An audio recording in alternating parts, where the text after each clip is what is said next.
right, I don't know if you were watching their hands, but that is the telltale sign of AI is how many fingers do they have. So it's like the six-fingered man from The Princess Bride. But these were real, Anka and Steve. And I am a little nervous about him using the phrase, the future is talentless, because I think there is so much talent in our industry, and that is what we are here today to celebrate in the Club Ichi Community Telethon. My name is Liz Lathan. If you're just joining us, we are just hanging out here in Scottsdale, Arizona at the Splice Video Studio with the Better Productions team back there doing all the magic on the keyboards, and I don't know what buttons they're pushing or wires they're pulling, but it is seriously magic going on over there. But when we go from an AI conversation to something so human like what we're about to talk about, it really gets me all tingly. So we are bringing on Megan and Natalie.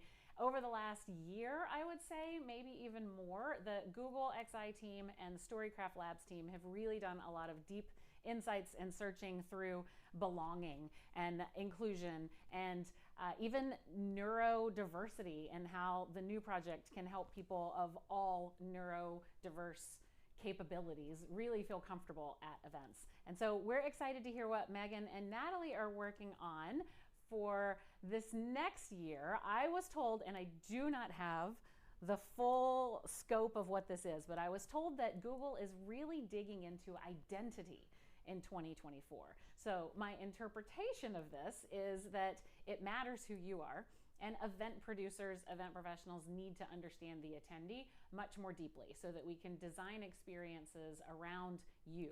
Hyper-personalization is real. With all of the AI that you're seeing, everything can be personalized. Even a sales message can bring your name into it and not even be the real person.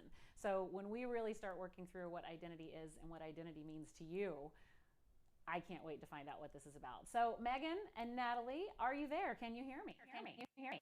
Yes, Hi, yes, Ian. Hello. Amazing. Amazing. Well, Kick it off, ladies. kick it off, ladies. Welcome aboard. Welcome aboard. thank Thank you. you. We're so excited to be here with all of y'all, joining us from all corners, and just to share a little bit of a fantastic journey that we had started to embark on with identity and belonging. I'm so excited to be here with Megan. This has been a fantastic journey for us for Storycraft Lab, and joining our partner, and just really start to touch on what makes us human, inform us, and how we can elevate that at all the events that we go. Megan, do you want to reminisce a little bit and share how we started to talk about belonging, how that started to come together? Listen, I love a walk down memory lane, especially at Christmas. So I think the Experience Institute journey started back in 2020 when we were like in the midst of chaos and digital transformation, and it started with a really broad research project to try to get a finger on the pulse of what people would expect and want and need from us as experience designers when we started to regather. And so much of what we initially explored was different technologies that we could leverage and digging into techno-social norms. And I think the journey that we've been on predominantly for the last almost 3 years in this work is really leaning into reimagining and rethinking deeply human-centered design. What does it mean to approach a design question from a radically inclusive perspective? What does it mean to understand our audiences more deeply and what matters to them, right? So Storycraft Lab have been incredible partners in that. We actually met on LinkedIn. Yeah. Open call for other weirdos who wanted to lean into this space. And I think our journey started with preferences. So we leveraged the experience profiles tool that is now all over the industry to really try to understand what our audiences wanted from us as designers, how they like to learn, how they like to engage with people socially, what sort of leadership skills resonate with them. And the more we've been on this journey, it has evolved into trying to create a design practice for belonging, right? Because preferences sort of tie into how people feel about their place and their validity, right, in any given space or within any given community. And now in 2024, that's evolved even more into a really broad exploration around identity, because I think more than preferences and more than personalization, the XI community and myself in particular, I'm so curious to dig into this question of how might we better understand who people are, how they see themselves in the world, how they see themselves as part of a community and something bigger than them, and what matters to people. And if we can figure that out, I think we have incredible power as designers, whether they're environmentally, environmental designers or content and programming designers. Yeah, and I mean, one thing that resonated for us is that sort of call from Google Ed side of thinking about what is the future of events? You know, what do events and experiences look like in the future? And as we started to investigate that, I think it was essentially thinking about EdSci Days, right? The sort of premiere, first inaugural event for EdSci, for Google EdSci, and we started to have these conversations with people. Like we're Storycraft Lab is gonna raise their hand anything that had to do with audience advocacy. Like we want to hear the voice of the people. We ground our design on that. Like it's what makes sense to us. So of course we raise our hands and we're like, yeah, we're gonna help you with this. Let's hear what partners, what people had to say. And the word belonging just kept emerging, just kept popping up. To the point that it was, of course, we could not ignore it. And we started kind of like sort of tracking and seeing, well, what does this mean to belong? What do you need to get there? And it was really through those conversations. So I would say the first thing is it's listening, right? It's really letting go of what we think we know or what may be, and then listening in. And the second is partnership, right? We could not do that alone. It was through this really joyful joining together, coming together with Google Etsai, just to start exploring and asking these questions, right? And one thing that's been fascinating is to be able to deploy those conversations across different parts of the United States, right? Different events, different disciplines, different organizations and industries, and then starting to see these patterns. And this is how we're starting to get to identity as a very essential key component of belonging. We put together this really fun exercise. Megan, you have been part of this as well. The which we call the Ikigai table, very close to the Club Iki, I must say. I think Are we able to pull up the great visuals, minds are Nat, thinking to show alike. everyone? Can we pull up the slide deck? See. I was trying to see if I could share, but it doesn't seem like I'm able to. Oh, well, that's a bummer.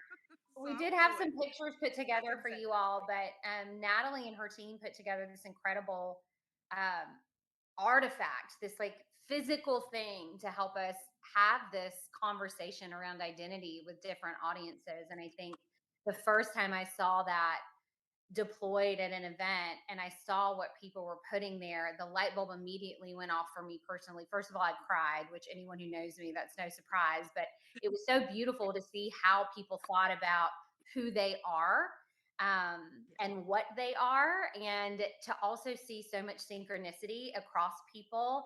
So people would put a note about a hidden disability, or they would put a note about a struggle or trauma that they'd experienced, and people would plus one, me too, me too.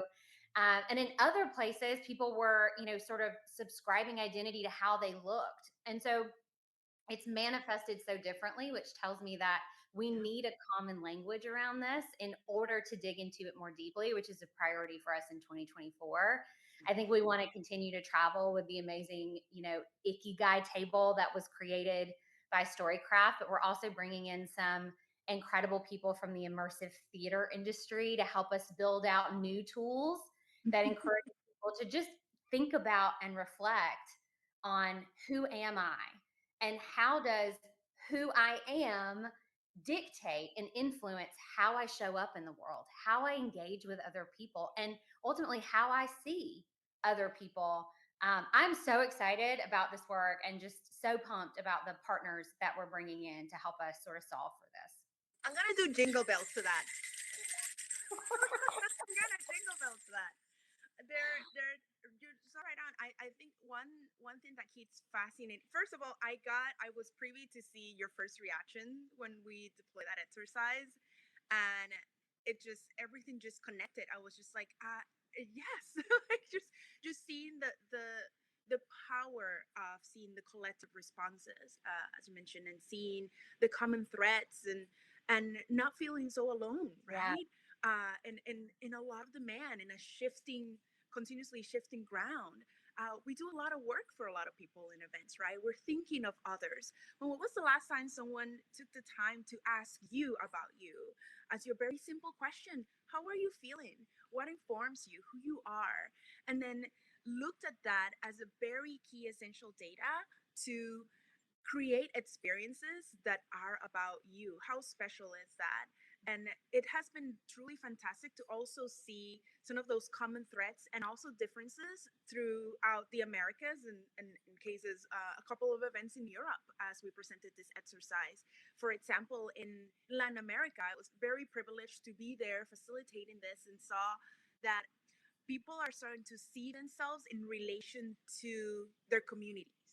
Who are they as part of this village? How are they presented kind of like sort of within the social construct or social norms, right? Mhm. Oh, I am. When you ask what are the visible aspects, for example, of your identity, is in Latin America we see a lot of, I am compassionate, I am kind, I am patient, I'm a good listener.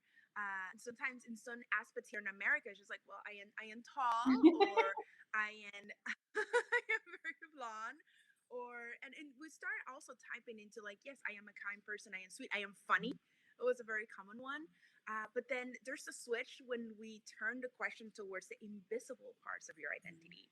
And I think that's the part that's been the most fascinating to me, is that we're starting at surface level, and then with one question, one switch, we're digging into way, way deeper, deeper lens of our ocean of who we are.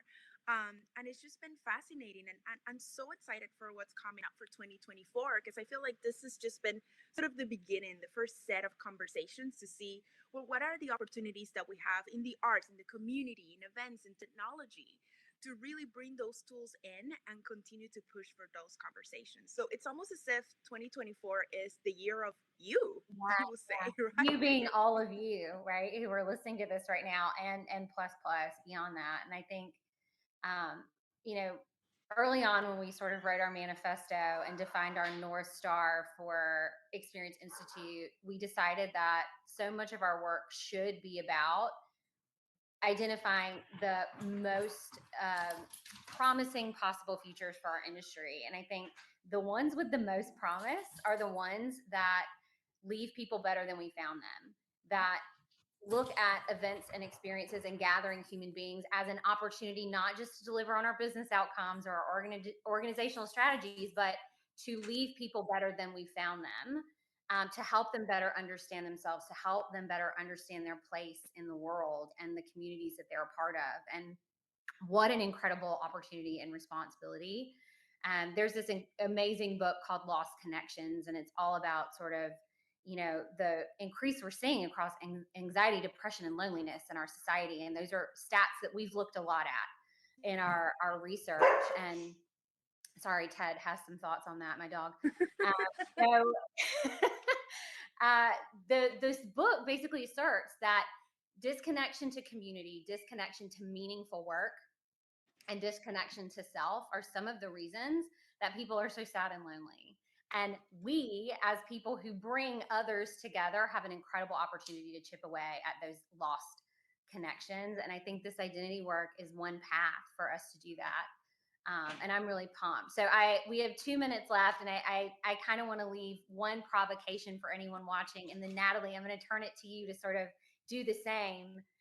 But my provocation for all of you is to think about who you are. Who are you? What are your gifts for the world, right? And how do those translate to being a part of something bigger than what you are on your own? Because I think it all starts with us, right? And it all starts with an examination of what are our gifts and how those translate to what we do in our jobs, and in our own communities. So with that, I'll turn it back to you, Nat. It really starts. Woo, jingle bell! It really starts with ourselves in order to bridge that an empathetic lens towards others. I have a very silly quote to finish with. I love baseball. I'm from the Dominican Republic, so of course I love baseball, and I love Yogi Berra quotes. There's one that just resonated with me. I just bumped into it as I was getting ready for this, and it says, "No matter where you go, there you are." Um, So I just want to leave you all with that, and I hope that you really are able to embrace all of the opportunities to show the amazing you that you are to the rest of the world, and think about the amazing universe that each person is. Thank you so much for letting us chat with you this morning. Go Club Geeky, and we'll see you at the next This step. was so fun. So if anyone wants to get involved in any of this work, XI is an open community. I'll do another. We opened with talking about an open source. I'll open source here too. Like we're always looking for more partners and people who are passionate about making these things happen in the world. So please reach out to myself or Natalie or anyone else on the XI team if you're interested in getting involved. And happy holidays to everyone. Yay!